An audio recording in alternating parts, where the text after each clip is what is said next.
তোমাকে পাওয়ার পথ কি? তোমার ভক্তের কাছে গিয়ে তোমার কথা শোনা। ভবদীয় বার্তাম, তোমার কথা শোনা। কাদের কাছে? ভক্তের দুয়ারে। প্রশ্ন করলেন, তারা তো মৌন থাকেন, জপের মধ্যে ডুবে থাকেন, তারা তো সাধু ঋষি মুনি, মৌন থাকেন, নিরন্তর জপ করে যাচ্ছেন, মননশীল, মন্ত্র জপ করেন, মননাথ ত্রায়তেতি মন্ত্র, যা মনকে ত্রাণ করে তাকে মন্ত্র বলে। তারা তো মৌন থাকেন। ব্রহ্মা বললেন, হ্যাঁ মৌন থাকেন, তোমার কথার এত ক্ষমতা যে তোমার কথা ওই মৌনী সাধুদেরকেও বক বক করিয়ে ছাড়ে, তারাও তোমার কথা না বলে থাকতে পারেন না। মুখরি টাং, তোমার কথা তাদের মুখ দিয়ে বেরিয়ে আসে, ধরে রাখতে পারে না। তোমার কথার এত উচ্ছলন, এত আনন্দ তোমার কথায়, যে ভক্তেরা তোমার কথা না বলে থাকতে পারে না। ওই নিরন্তর তোমার কথাই বলে যায়, আন কথা বলে না। আন কথা আন ব্যথা নাহি যেন যাং তথা, তোমারও সতত স্মৃতি মাঝে তুয়ার উপর তুয়া গুণ অবিরত কল কল গাই যেন সতের সমাজে। তারা নিরন্তর তোমার কথা বলেন। এই সাধুর মুখে তোমার কথা শুনে কি হয়? কলির মানুষগুলো বেঁচে থাকে জীবন্তী। তারা শোনে না, তারা প্রাণ ধারণ করে। জীবন্তী কথাটি বসালেন কেন? কোথায় গেল? হ্যাঁ, জীবন্তী ভবদীয় বার্তাং জীবন্তী উপজীবন্তী তদেক জীবনত্বেন সদ্ভো সত্তা সদ্বন্তী। বলে কেন জানো? তুমি তো তাদের প্রাণ স্বরূপ। প্রাণ গেলে কি দেহ বাঁচে? বাঁচে না তো। প্রাণমর যুগল কিশোর, নিতাই আমার ধন, গৌর আমার স্বামী, প্রাণ আমার যুগল কিশোর।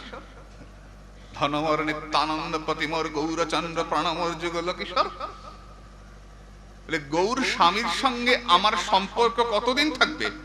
বলে যতদিন আমার দেহে প্রাণ থাকবে ততদিন স্ত্রীর সঙ্গে স্বামীর সম্পর্ক থাকবে। স্ত্রীর প্রাণ চলে গেলে কিন্তু স্ত্রীর সঙ্গে স্বামীর সম্পর্ক থাকবে না। গৌর স্বামীর সঙ্গে আমার সম্পর্ক কতদিন থাকবে? যতদিন আমার হৃদয়ে রাধা গোবিন্দ প্রাণ রূপে অধিষ্ঠিত থাকবেন ততদিন তোমার সঙ্গে সম্পর্ক থাকবে, গৌরের সঙ্গে সম্পর্ক থাকবে। তোমাকে প্রাণস্বরূপ ধারণ করে তারা কোন মতে বেঁচে থাকেন, তোমাকে ধারণ করে। জীবন্তী, তুমি তাদের একমাত্র জীবন। কৃষ্ণ নামামৃত বিনে খায় যদি অন্ন পানে, তবু ভক্তের দুর্বল জীবন। একজন ভক্তকে আপনি সবকিছু দিলেন, ভালো থাকতে দেব, ভালো পড়তে দেব, ভালো ঘুমাতে দেব, খেতে দেব, সবকিছু করতে দেব, কিন্তু মনে রেখো তোমাকে একবারও সারাদিনে জয় গৌর বলতে দেব না, একবারও নিতাই বলতে দেব না। ভক্ত থাকবে? বলে থাক তোর সুখ সম্পত্তি, আমি যেন রাস্তায় রাস্তায় নিতাই বলে নেচে নেচে চলতে পারি, আমি যেন গৌর বলে চলতে পারি, আমার তোমার সম্পত্তিতে প্রয়োজন নাই। যে সম্পত্তি পাওয়ার জন্য আমরা দিন রাত পরিশ্রম করে চলি, সাধক সে সম্পত্তি বা পায়ে লাথি মেরে নিতাই বলে পথে নেমে যায়। মলবৎ পরিত্যাগ। মলত্যাগের পর যেমন কেউ তাকিয়ে দেখে না, তেমনি সেই সম্পত্তি ছেড়ে পথে নামার পরে সাধক আর তাকিয়ে দেখে না। যে সম্পত্তি ছাড়া প্রাণ বাঁচে না, সাধক সেই সম্পত্তিকে বুকে ধরে নিতাই বলে নেচে যায়। এই তো আনন্দের জীবন। বললেন জীবন্তী সম্মুখরিতাং ভবদীয় বার্তাম, তোমার কথা শোনে। বলে কিভাবে শোনে? আমার কথা যে শুনবে, কিভাবে শুনবে সাধক? কলির মানুষ, গৃহস্থ মানুষ আমার কথা কিভাবে শুনবে? তারা তো সবাই পথে নামতে পারবে না। গৃহস্থকে রোজগার করতে হবে, সঞ্চয় করতে হবে। গৃহস্থের চাহিয়ে সঞ্চয়, গৃহস্থ সঞ্চয় করবে, অর্থ জমাবে এবং তারপর সেই অর্থ দিয়ে সাধুগুরু বৈষ্ণবের সেবা করবে। গৃহস্থের সংসার করতে হবে, স্ত্রী পুত্র পরিপালন করতে হবে, বাবা ওগুলো বলে লাভ নাই যে সব ছেড়ে চলে যাবো না। যখন আছি ততক্ষণ আমাকে করতে হবে, এটা আমার কর্তব্য। কারণ উপনিষদ বললেন যে কর্তব্য করে ধর্ম করে সে আলোর জগতে প্রবেশ করে, আর কে কর্তব্য না করে সংসারে থাকে সে অন্ধকার জগতে প্রবেশ করে। উপনিষদের মন্ত্র, সম্ভবত ঈশা উপনিষদের দ্বিতীয় মন্ত্র এটি। তুই সংসারে থাকলে তোমাকে কর্তব্য করতে হবে। ভাগবত একবারও বলেন নাই তুমি ছেড়ে ছেড়ে চলে আস। তোমাকে তোমার মা বাবার সেবা করতে হবে, স্ত্রীকে দেখতে হবে, পুত্রকে দেখতে হবে, পড়াশোনা করাতে হবে, রোজগার করতে হবে, আর কি করবে? তাহলে তোমাকে পাবে কি করে, তোমার কথা শুনবে কি করে? স্থানে স্থিতা শতাং সমীপে। সংসারের কাজ করতে করতে যখনই সুযোগ পাবে তখনই গিয়ে সাধুর কাছে গিয়ে বসবে। শতাং সমীপে শতাং নিবাসে, সাধুর কাছে গিয়ে বসবে। সাধুর কাছে গিয়ে বসে চঞ্চল হবে না। তুমি যে নমন্ত এব জীবন্তি, তুমি যে প্রাণ ধারণ করবে, তো প্রাণ ধারণের জন্য, প্রাণটা রাখবার জন্য তুমি যাবে সাধুর কাছে,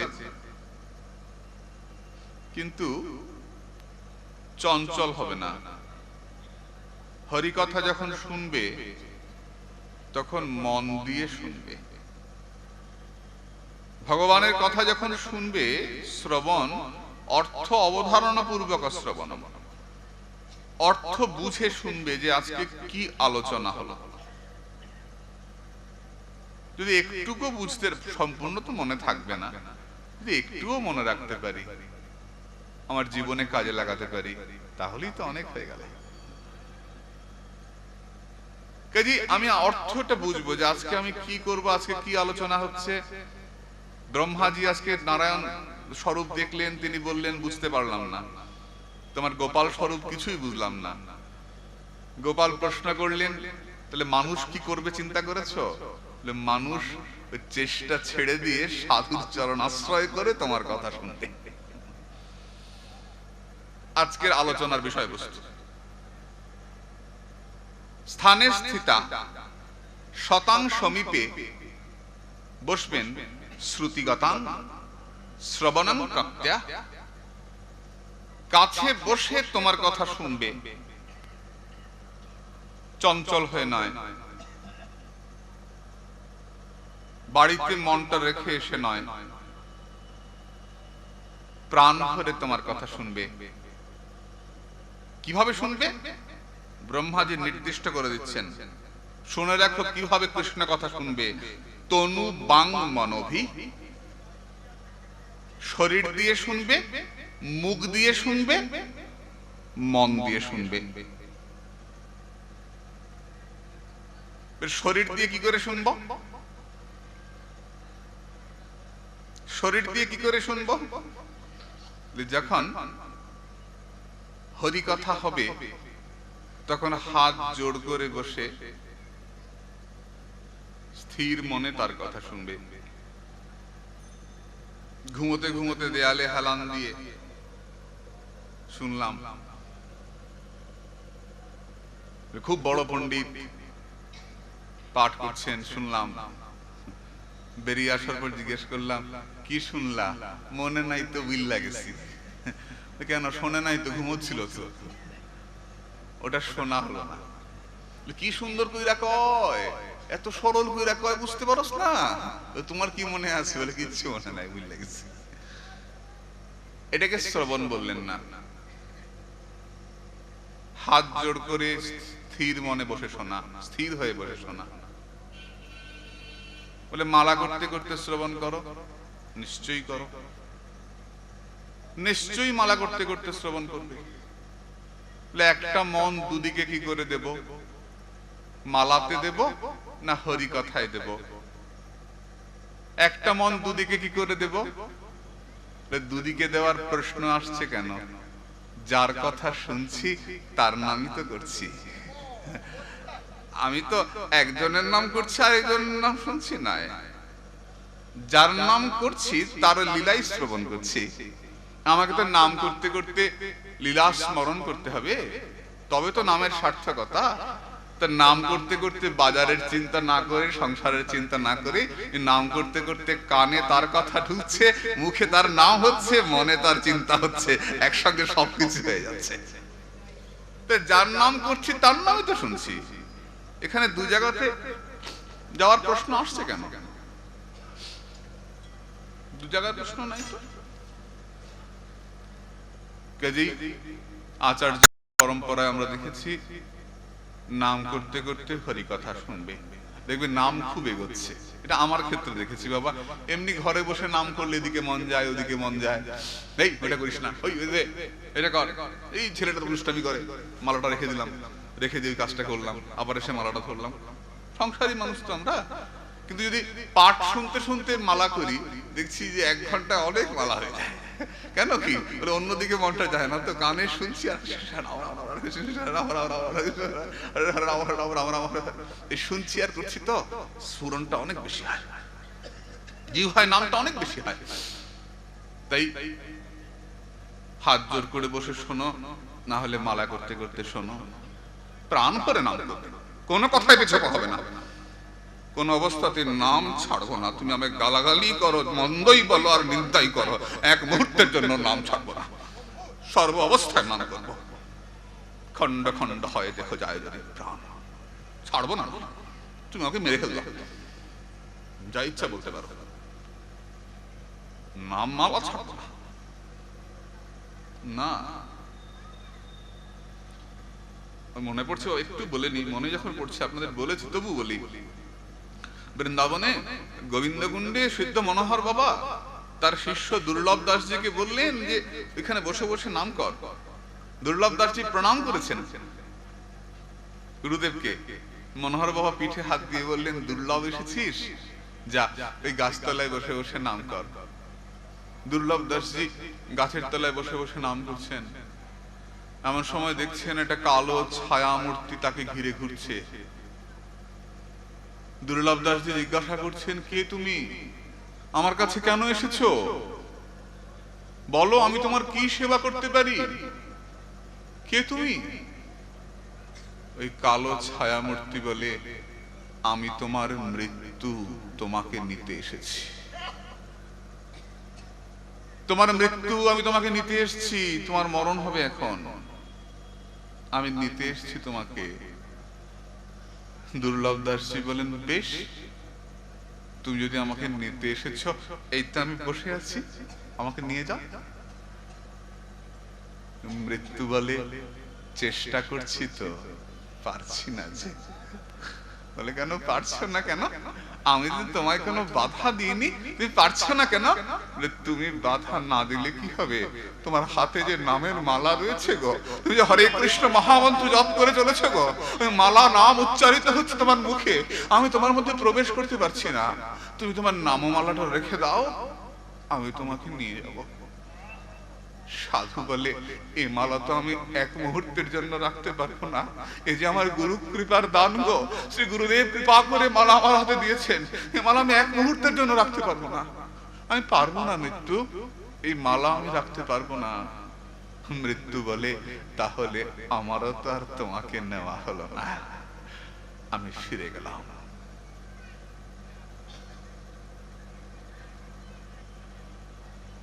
মৃত্যু ফিরে যায়।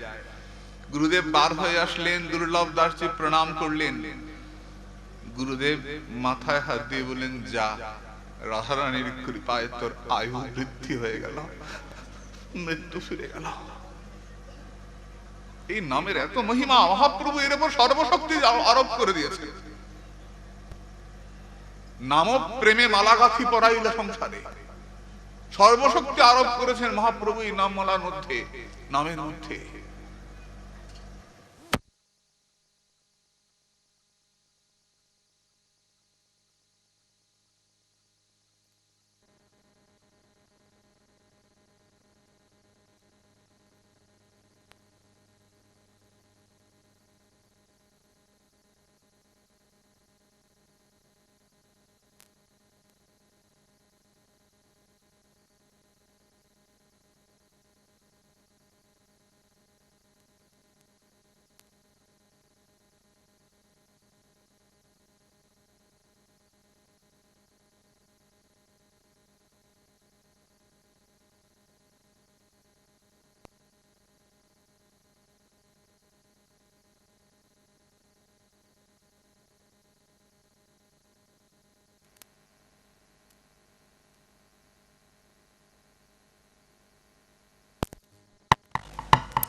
হরে কৃষ্ণ। তাই তোমার নাম করতে করতে তোমার কথা শুনবো, শরীর দিয়ে তোমার কথা শুনবো, বাং মুখ দিয়ে তোমার কথা শুনবো। ভক্তরা শুনবে, মুখ দিয়ে আবার কেমন করে শুনবে? বক্তা যখন বলবেন, সাধু যখন বলবেন, তখন শ্রোতারা কি করেন? বলে সাধু সাধু বলে ওঠেন না? হরি বল হরি বল, বাহ বাহ, রাধে রাধে, এর ধ্বনি করেন। এই ধ্বনিটা কি? মুখ দিয়ে শোনা। শ্রোতারা সাধু সাধু বললে, নিতাই নিতাই বললে, বক্তার মনে উৎসাহ বাড়ে। বাহ, আমার কথা শুনছে তো তাহলে। এই বক্তাকে উৎসাহিত করে তার মুখ থেকে কথা আদায় করে নেওয়া, এটা হচ্ছে মুখ দিয়ে শোনা। পরীক্ষিত মহারাজ দশম স্কন্ধের প্রথমেই বলছেন, কথিত বংশ বিস্তার ভবতা সমসূর্যয়া রাজ্ঞাঞ্চ ভয় বংশানাং চরিতাং পরমাদ্ভুতম। আপনি বলুন। শুকদেব ভাবছেন আমি তো বলছি 4 দিন ধরে, আর বলছি যেখানে আবার বলুন বলুন কেন? বলে উৎসাহ বাড়াবার জন্য বলছেন।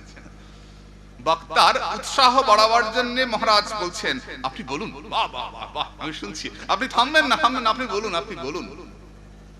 এই যে আমরা আনন্দ ধ্বনি করি, এই যে আমরা জয় নিতাই বলি, উলুধ্বনি করি, এই মুখ দিয়ে শোনা।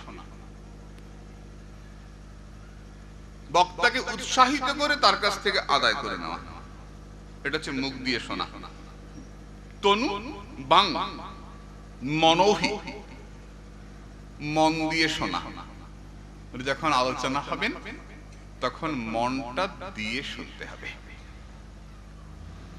যদি মনটা দিয়ে শোনো তাহলে কি হবে?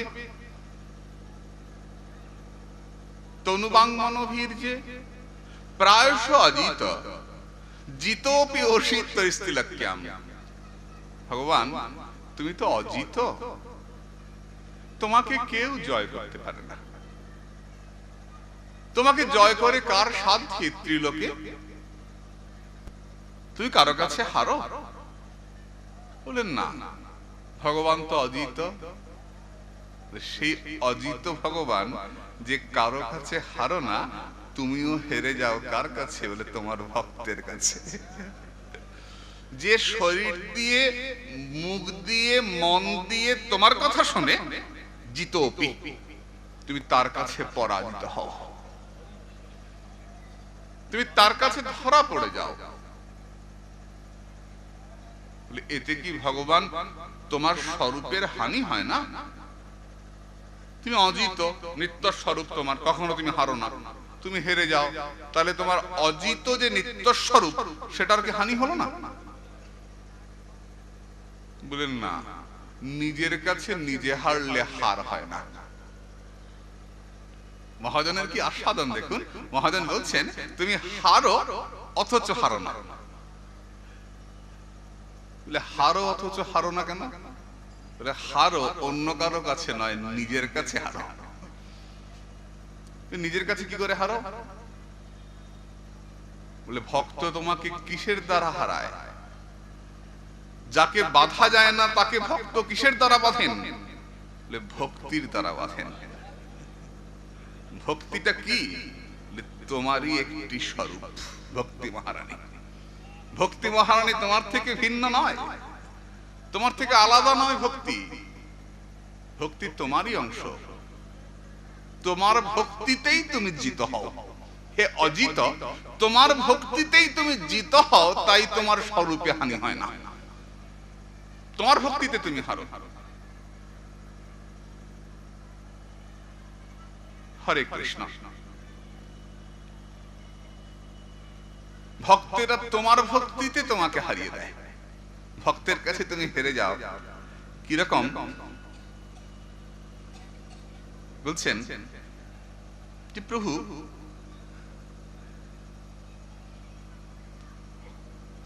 তুমি ভক্তের কাছে আসো, বশীকৃত হও, ভক্তের অন্তরে স্ফূর্তি প্রাপ্ত হও। কিরকম স্ফূর্তি প্রাপ্ত হও? গোস্বামীপাদ বললেন যে ভক্ত মনে করা মাত্রই মনসা চ সংকল্পেনৈব দর্শনাদি। ভক্ত মনে করা মাত্রই তুমি ভক্তের সামনে গিয়ে দাঁড়াও।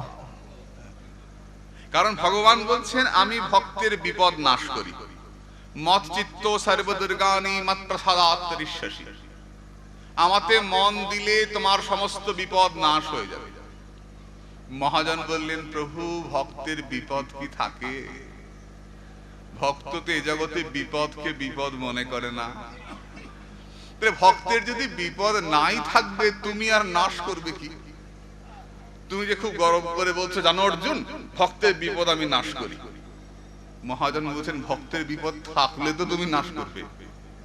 ভক্তের তো বিপদ হয় না। ভক্ত তো এই জগতের দুঃখকে দুঃখ মনে করে না। তুমি কি নাশ করবে? বলে থাকে, ভক্তের বিপদ থাকে, ভক্তের দুঃখ থাকে। কি দুঃখ ভক্তের?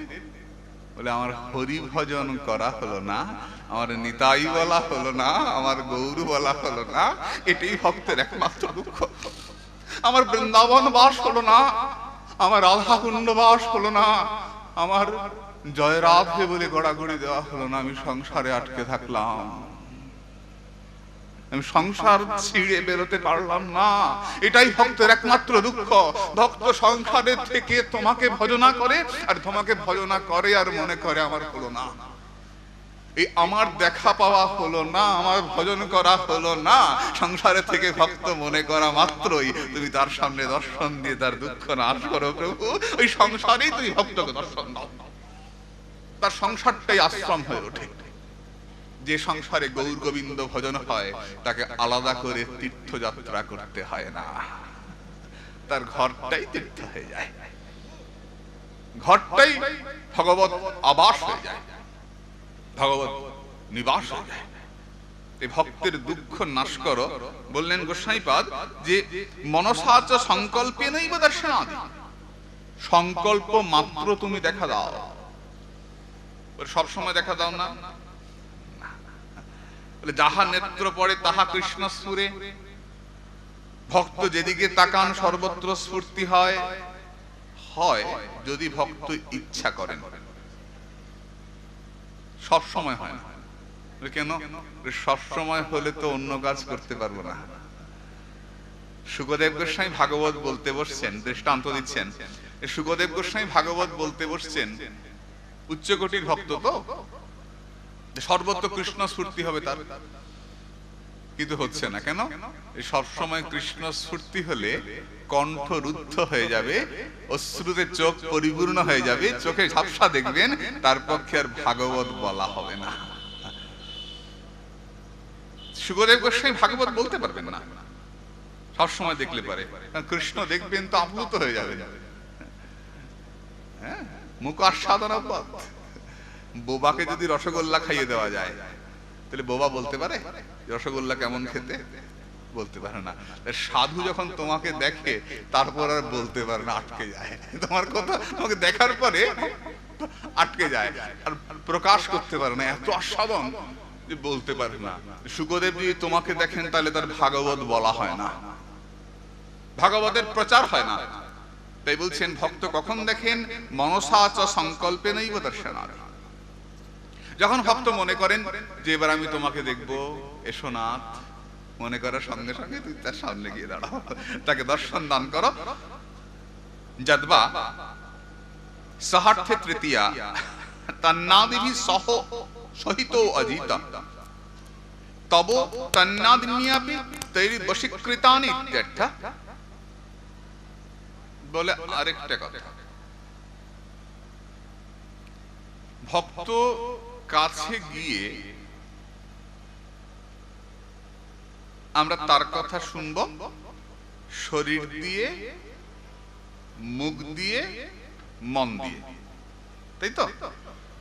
তাকে প্রণাম করব ভক্তকে, প্রণিপাতেন পরিপ্রশ্নেন সেবয়া। ভক্তকে প্রণাম করব, তাকে প্রশ্ন করব, কৃষ্ণ বিষয়ক প্রশ্ন করব, এবং প্রশ্ন করে তার কাছ থেকে আমার উত্তরটা জেনে নেব। তবেই হবে যথার্থ ভক্ত সঙ্গ করা।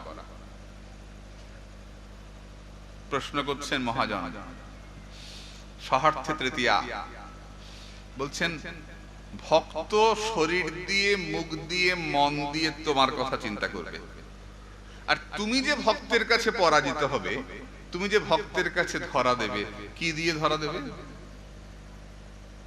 তুমি ভক্তের কাছে কি দিয়ে ধরা দেবে? গোস্বামীপাদ বললেন, তুমিও ভক্তের কাছে শরীর দিয়ে ধরা দেবে, মুখ দিয়ে ধরা দেবে, মন দিয়ে ধরা দেবে। তনু মনভি। ভক্ত যেমন তোমাকে শরীর দিয়ে, দেহ, মন, প্রাণ দিয়ে ভালোবাসবে, তুমিও তেমনি ভক্তকে দেহ, মন, প্রাণ দিয়ে ভালোবাসবে। তবে তো সমানে সমানে হলো। আমরা নগদে নগদে চাই বাবা, আমরা ধার বাকি রাখি না। ভক্তি জগতে ধার বাকি থাকে না, অন্য জগতে ধার বাকি। আপনি কর্মের জগতে যান, জ্ঞানের জগতে যান, আপনি যোগের জগতে যান, সব ধার। সারা জীবন সৎকর্ম করো, শেষে গিয়ে স্বর্গ পাবে। এখন করে যাও ধারে, ফলটা পাবে পরে। সারা জীবন যোগ সাধনা করো, শেষে গিয়ে পরমাত্মার দর্শন পাবে, পরে পাবে, এখন না। সারা জীবন জ্ঞানের সাধনা করো, শেষে গিয়ে দর্শন পাবে, এখন না। ব্রহ্মজ্যোতির দর্শন, তার নির্বাণ মুক্তি শেষে গিয়ে লাভ হবে, এখন হবে না। সব ধারে। আর ভক্তির জগতে ধার বাকি নাই, নগদে নগদে। বলে আজকে হরিনাম করলে আজকেই আনন্দ পাবে, কালকের জন্য জমা থাকবে না। আজকে যতবার হরিবোল বলবে ততবার আজকেই আনন্দ পাবে, যতবার জয় রাধে বলবে আজকেই আনন্দ পাবে। আজকের আনন্দ কালকের জন্য জমা থাকবে না। ভক্তির জগতে নগদে নগদে। কলির মানুষ বড় চতুর, নগদ ছাড়া বোঝে না, ধার বাকি রাখে না। কলির মানুষ ধার বাকি রাখে না।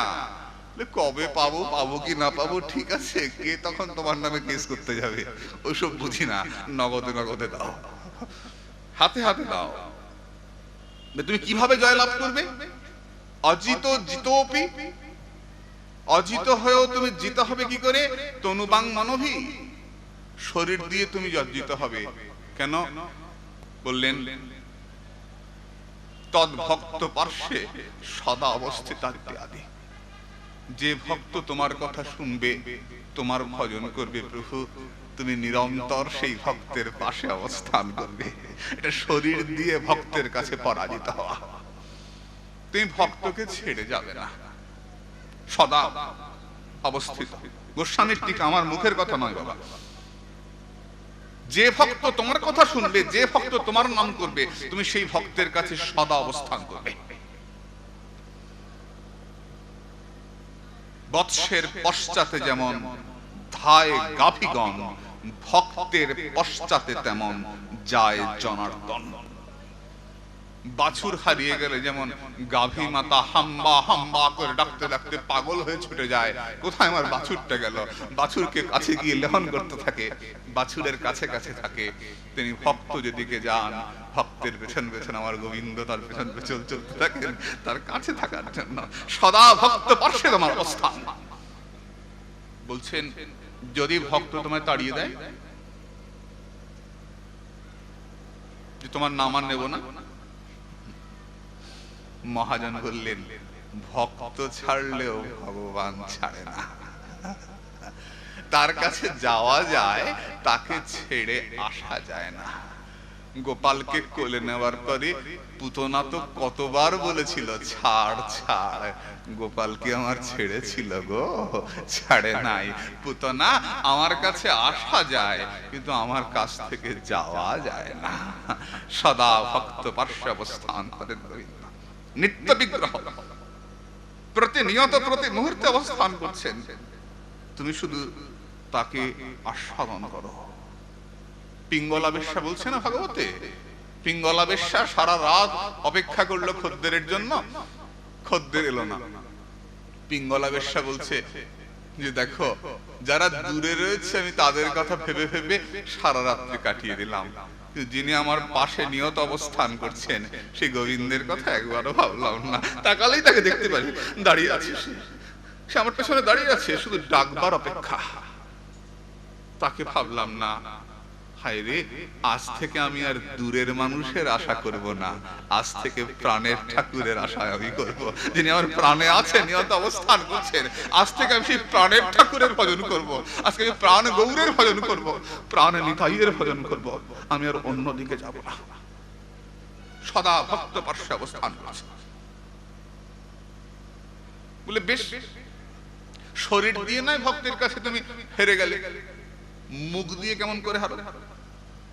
ভক্ত মুখ দিয়ে তোমার কথা বলে, তুমি মুখ দিয়ে কি করে হারো? মহাজন বললেন, বাচস্তদ গুণ কথা না দি।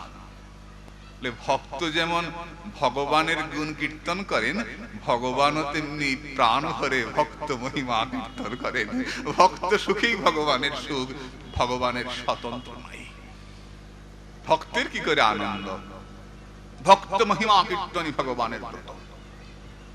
নিরন্তর বাচস্তদ গুণ কথা না দি, ভক্ত মহিমা কীর্তন করেন ভগবান, ভক্তের জয়গান করেন ভগবান। চক্রবর্তীপাদ কি বললেন?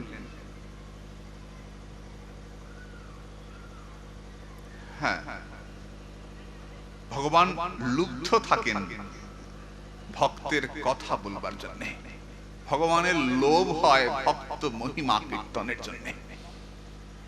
ভক্ত তো আমার মহিমা কীর্তন করে, আমার কখন সুযোগ আসবে, কখন আমি ভক্ত মহিমা কীর্তন করব, তাই ভগবানের সুখ হয়। এই মুখ দিয়ে তুমি পরাজিত হও, আর মন দিয়েও তুমি পরাজিত হও। প্রশ্ন করলেন, মন দিয়ে ভগবান কি করে পরাজিত হন? বলে, ভক্ত যেমন নিরন্তর তোমার কথা ভাবে, তুমিও তেমনি নিরন্তর ভক্ত চিন্তা ছাড়া অন্য চিন্তা করতে পারো না। ওই তোমার মনেও নিরন্তর ভক্তের মঙ্গল চিন্তা হতে থাকে। মনসশ্চ তচ্চিন্তনাদি, তোমার মনেও নিরন্তর ভক্ত চিন্তাই চলে। ভক্ত তোমার কথা ভাবে আর তুমি নিরন্তর ভক্তের কথা ভাবো।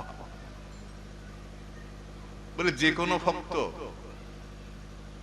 অন্যৎ সমান, যে কোনো ভক্ত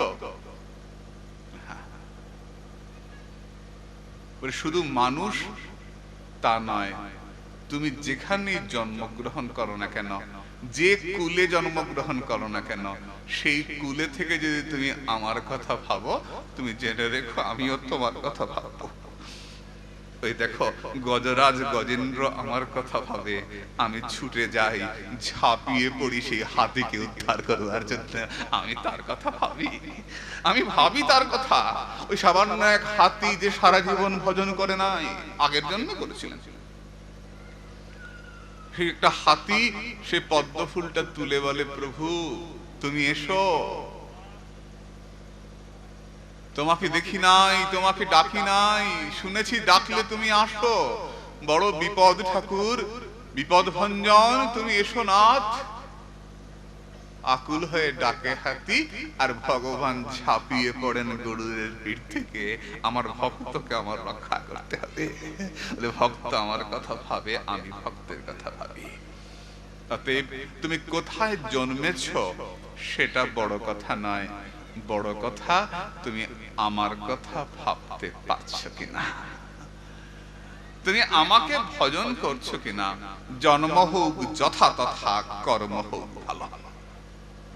কৃষ্ণ ভজনে নাহি জাতি কুলাদি বিচার, যেই ভজে সেই বড় অভক্তহীন ছাড়।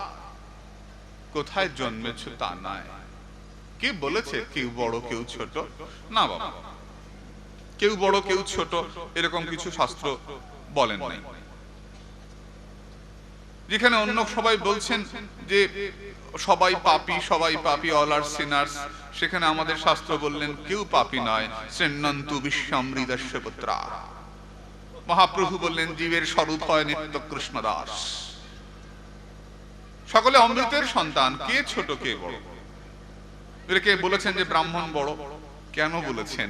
ব্রাহ্মণ আমাদের হয়ে তার কথা চিন্তা করেন, আমরা সময় পাই না, আমরা সংসারের কাজ করি, ব্যস্ত থাকি, ব্যবসা বাণিজ্য করি, চাকরি বাকরি করি, তো তার কাজ তিনি আমাদের কথা ভগবানের কাছে নিবেদন করেন, আর তার কথা আমরা ভাবি তাকে কিছু প্রণামী দেই, তোমার তো সংসার আছে, তোমার তো সেবা চলবে, না তুমি আমার কথা একটু বলে দিও। তিনি আমার মঙ্গল চিন্তা করেন, তাই তাকে আমি সম্মান করি। যদি তিনি আমার মঙ্গল চিন্তা না করেন তাহলে তিনি আমার সম্মান পাবেন না। ব্রাহ্মণ বড় তখনই যখন তিনি আমার জন্য ঈশ্বরের কাছে নিবেদন করছেন, তিনি পুরোহিত, পুরোজনের হিত কামনা করছেন, তখনই তিনি পুরোহিত। তিনি মদ্যপান করলে তিনি পুরোহিত নন। তিনি তাকে দিয়ে বৈষ্ণবীয় পূজা আর্চা করানো যাবে না। তাকে আমার আচরণ সম্পন্ন হতে হবে, তাকে মারবো? ব্রাহ্মণের ছেলে মদ্যপান করে, না মারবো না। কেন মারবো? মহাপ্রভু বলছেন কুকুর চণ্ডালকে প্রণাম করতে, আর একটা ব্রাহ্মণের ছেলেকে করতে পারবো না? নিশ্চয়ই করি। তাকে দিয়ে আমার ভজনে কোনো উপকার হবে না, এটা আমি জানবো। সেই সে বৈষ্ণব ধর্ম সবারে প্রণতি, সেই ধর্মধ্বজি যার ইথে নাহি রতি। বৈষ্ণব ধর্মের মূল কথা সকলের চরণে প্রণাম জানানো। তো একটা ব্রাহ্মণের ছেলেকে প্রণাম করতে পারবো না? করবো, কিন্তু তাকে দিয়ে আমার ইষ্ট চিন্তা হবে না, এটাও ভালো করেই জানবো। কারণ আমি অজ্ঞান নই, কৃষ্ণ ভক্ত চতুর। যে জানা কৃষ্ণ ভজে সে বড় চতুর। অতএব মাগো, সকলকে সম্মান করব, সকলকে প্রণাম করব, আর নিজের চতুরতার সঙ্গে, বুদ্ধিমত্তার সঙ্গে ওই মায়াকে ফাঁকি দিয়ে প্রাণ করে গৌর গোবিন্দ ভজনা করব, তবে আমি সত্যিকারের চতুর। আজকে এটুকু আলোচনা হলো যে আমরা মায়াকে ফাঁকি দিয়ে সাধু চরণ আশ্রয় করে প্রাণ করে গৌর গোবিন্দ ভজনা করব। ব্রহ্মা এই জন্য নির্দেশ করলেন, এটাই আমাদের নির্দেশ করলেন। যদি কেউ না করে, জ্ঞানের পথে যায়, শুষ্ক জ্ঞানের পথে যায়, স্থূল তুষাবঘাতি নাম, তারা তুষ পাড় দেয়, চালের কণা পায় না। কেমন করে তুষ পাড় দেয়, পরের টিকাটা অনেক বড় বাবা, আমরা আগামীকাল এই প্রসঙ্গে আবার আলোচনা করব। নিতাই গৌর সীতানাথ প্রেমানন্দে হরি হরি বল। নিতাই গৌর সীতানাথ প্রেমানন্দে হরি হরি বল। নিতাই গৌর সীতানাথ প্রেমানন্দে হরি হরি বল। জয় জয় শ্রী রাধে।